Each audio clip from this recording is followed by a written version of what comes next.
So friends, here we have Archana with us, who underwent LASIK, and she was asking me a lot of questions related to her recovery, related to possibility of complications. So let's discuss it today. So recovery after LASIK, it's actually really quick, which means most of the activities that a normal person does, you can go back to within a few days itself. As you can see on this bar graph, when you have undergone a LASIK or a femto LASIK, within one day itself, you can start your normal activities like driving, cooking, going out, starting with your computer work. However, as far as computer work is concerned, we do ask you to reduce the amount of computer work to a few hours rather than 8 to 10 hours per day in the first week itself. And then gradually you can increase the number of hours that you will be spending on the computer. That is just to make sure that you don't feel too tired if you're working excessively on the computer in the first week of the surgery itself. The other activities like putting water in your eye, washing your face, washing your hair, swimming, hot spas, jacuzzi, heavy workouts, after LASIK and femto LASIK, these are the activities which you can go back to after around 2 weeks.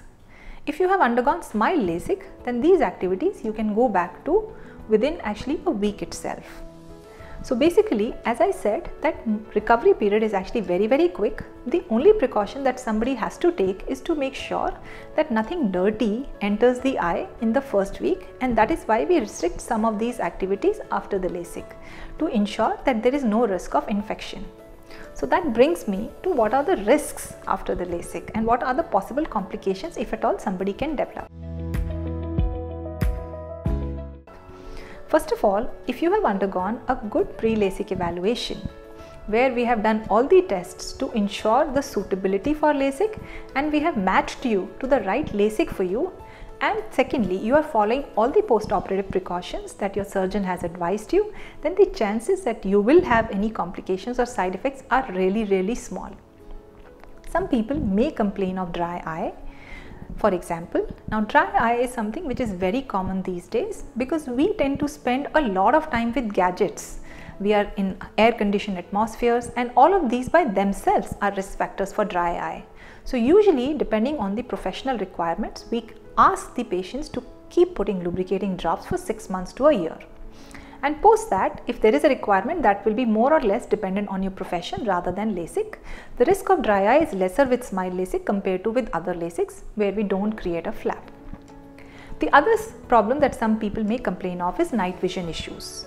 Again, the most important factor which leads to night vision issues is actually the pupil diameter. If somebody has a large pupil, then we usually don't even advise LASIK. However, some people, even when they don't have large pupil, may have initial night vision issues, and that is dependent on the type of power that has been corrected and also the aberrations inside the eye. Some of these things usually settle down with time as our brain adjusts. We call it neuroadaptation.